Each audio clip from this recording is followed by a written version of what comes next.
Part 11. Chapter 6. This time of year, night came quickly to the bottom of the world. Several of the men in the rec room were gathered around the large TV monitor.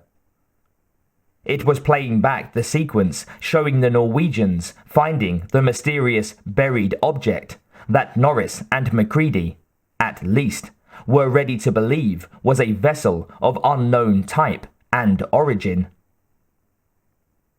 Suddenly, the landscape on the screen, the movements of the members of the Norwegian team, no longer seemed so matter of fact.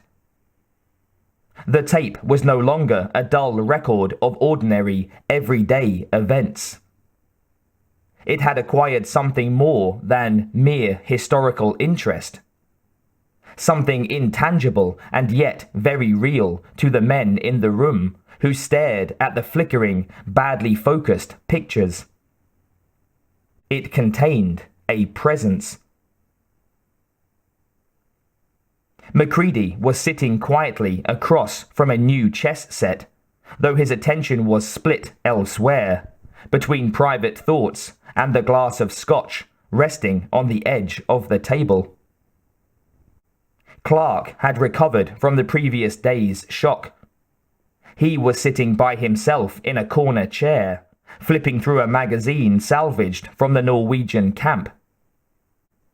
The contents were not of a scientific nature, but the handler found the succession of glossy photos edifying nonetheless. They took his mind off other, less pleasurable things recently observed. He turned another page, his free hand toying with a piece of the peculiar metal the exploration team had brought back from the site of the explosion. Childs finally turned away from the group studying the videotape and walked over to confront Macready. The pilot looked up absently. "Hi, Childs." He waved indifferently at the board. "You want to play?" The mechanic shook his head. "Don't know how." "I'll teach you. I get tired of playing the machine." "Not now," Childs said impatiently. "Okay, Mac, run this by me again. Thousands of years ago, this rocket ship crashes, right?" "It probably didn't have rockets, according to what Norris tells me." "Yeah, well, I don't give a damn if it used oars. This ship crashes here on the ice and the..." Macready's mind was elsewhere. "Macready!" The pilot blinked, sat up straighter in his chair. "Look, we're just guessing about this stuff. It could have been part of some Soviet installation or something. Some secret experiment they were running." "That's not what you told Gary." "He wanted my opinion. That's all it is at this point. Norris's too." "Yeah? Go on."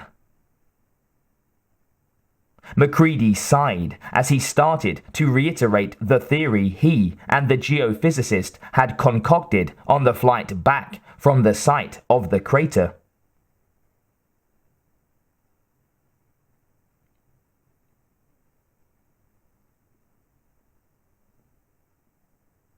It was hard to participate fully in the daily life of the camp when you were required to spend most of your waking time in one room. Knowles didn't mind the isolation, though. It left him alone with his music. At the moment, the Gossamers were cooking in the background while he prepared to do so literally at the stove. He hunted through the large storage cabinet. "Where's that big old steel pot of mine? Damn, never can find anything when you need it." He slammed the door of the cabinet shut and turned in frustration to several of the overhead storage shelves. That's when he spotted something in the nearby trash bin. Curious, he walked over to check it out. When he recognized what it was, his curiosity turned to disgust. Somebody was always playing jokes on him. Good old Knowles, always the easy target. Everybody in camp knew how fastidious he was about his kitchen. He reached into the trash bin and pulled out the dirty, torn pair of long johns. Somebody was going to own up to this outrage. Practical jokes were one thing, sanitation something else.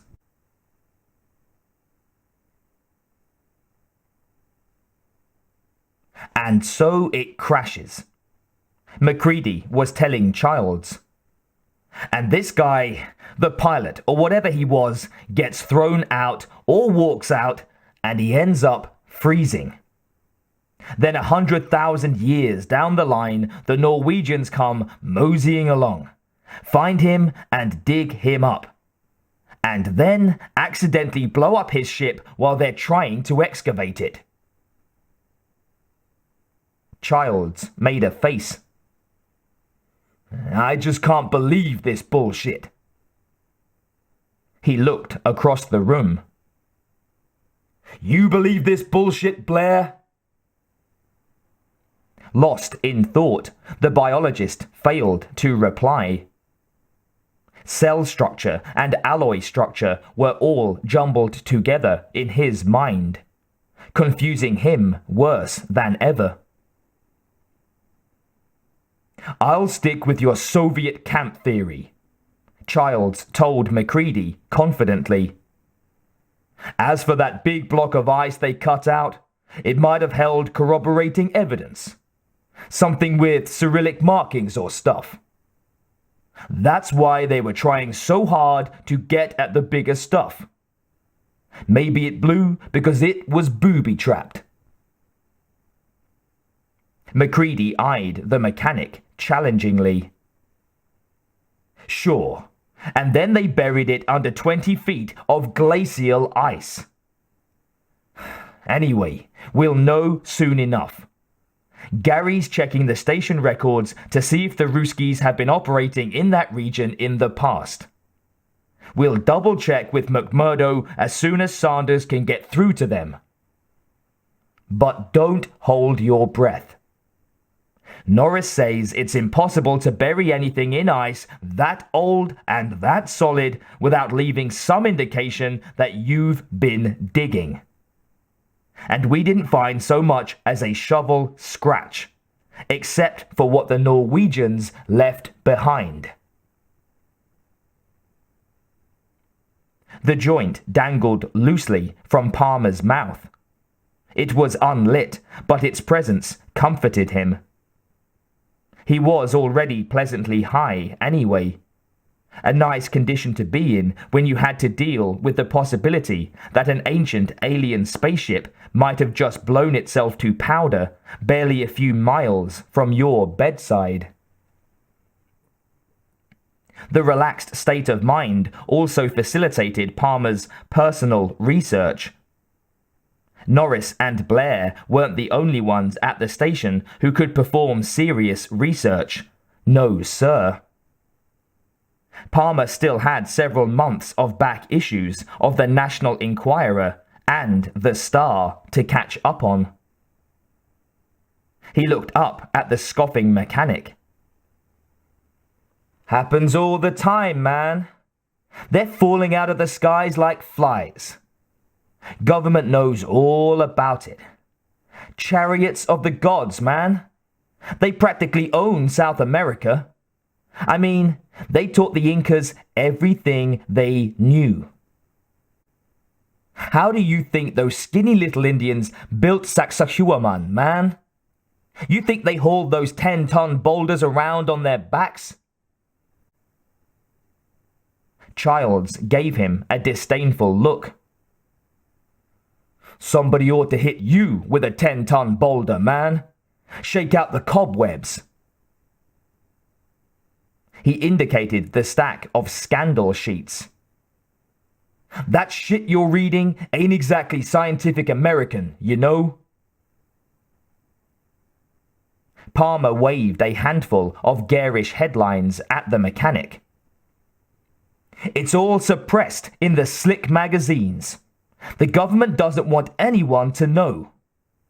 Read Von Daniken. Have you ever read Von Daniken, huh? Get your facts straight. They've been watching us for years. He rolled his eyes skyward, his voice full of mock fear.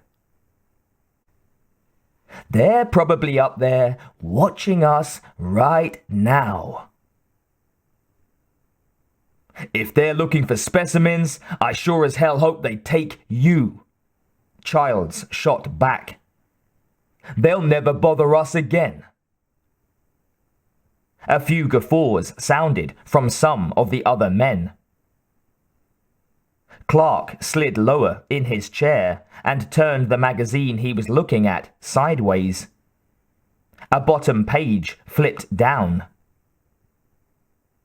Jesus, he breathed reverently. Why would those guys ever want to leave Norway? A snicking noise grew steadily louder in the corridor. Knowles grabbed a door and swung himself into the room, his skates skidding to a sharp stop. He shook the crumpled up long johns at the befuddled crew like a declaration of war. Which one of you ugly mothers has been tossing his dirty underwear into my clean garbage bin? He threw the offending garment across the room. It settled like a blanket over Macready's wooden chessmen. I want my kitchen clean! The cook railed at them. Germ-free! You schmucks better knock it off. Next time I find something like that in my kitchen, I'll bake it into your next supper. Without giving anyone a chance to reply, he whirled and skated off down the hall. Macready leaned forward and gingerly plucked the oddly torn underwear off his chess set, rolling it up into a ball. Childs ignored the brief, noisy intrusion and resumed his pacing, uninterested either in the long johns or in Knowles' complaint. It had been a poor joke at best, and it wasn't his underwear. So come on now, Macready. Let's try it one more time. These Norwegian dudes come by. Find him. Dig him up. Macready threw the ball of cloth across the room. It landed cleanly in a small trash can. He smiled inwardly. He preferred basketball to chess, but it's tough to set up a court in Antarctica. Not that he hadn't tried. If you could move your arms at all in summer weather, you discovered that the ball didn't dribble too well on snow. Beneath the thin layer of snow was ice, which made for a more exciting but far more lethal game. Chess was safer.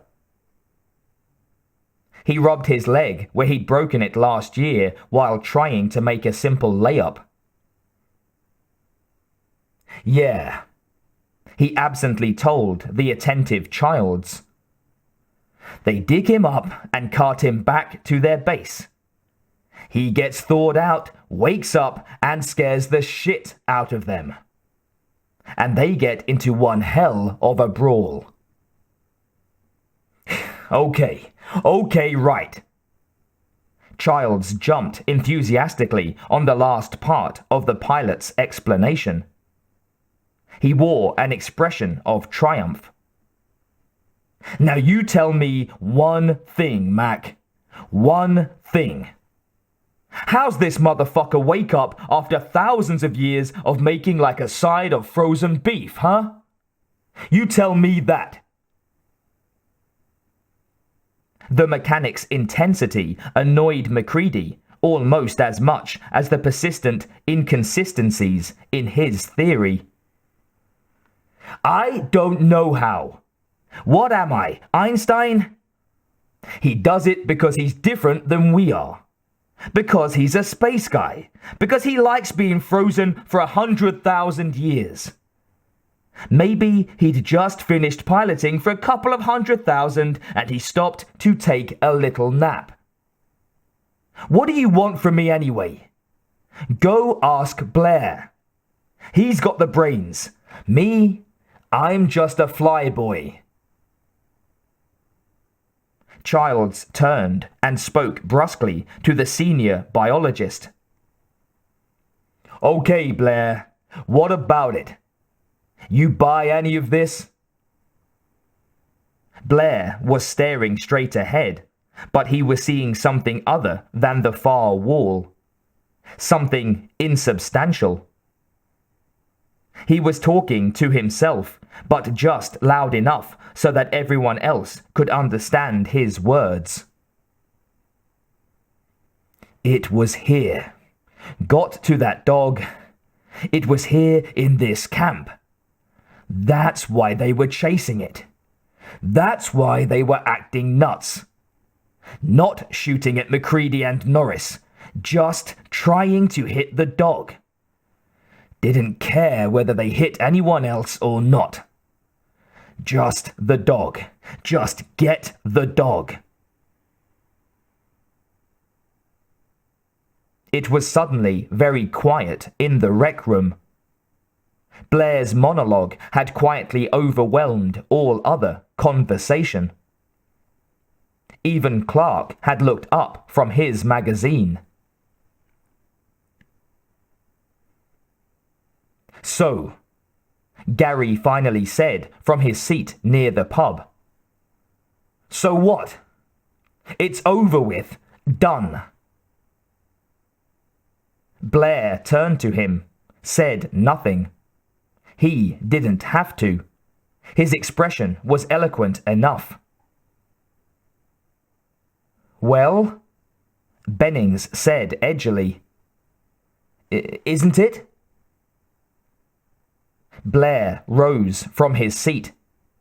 His eyes seemed to come back to the room, but his voice was still subdued. All of you, come with me. Everybody. I've got something to show you and a few things to say. They filed slowly out of the recreation room, talking softly among themselves. And I mean everybody, Blair announced from the doorway. Somebody get a hold of Knowles. Dinner can wait.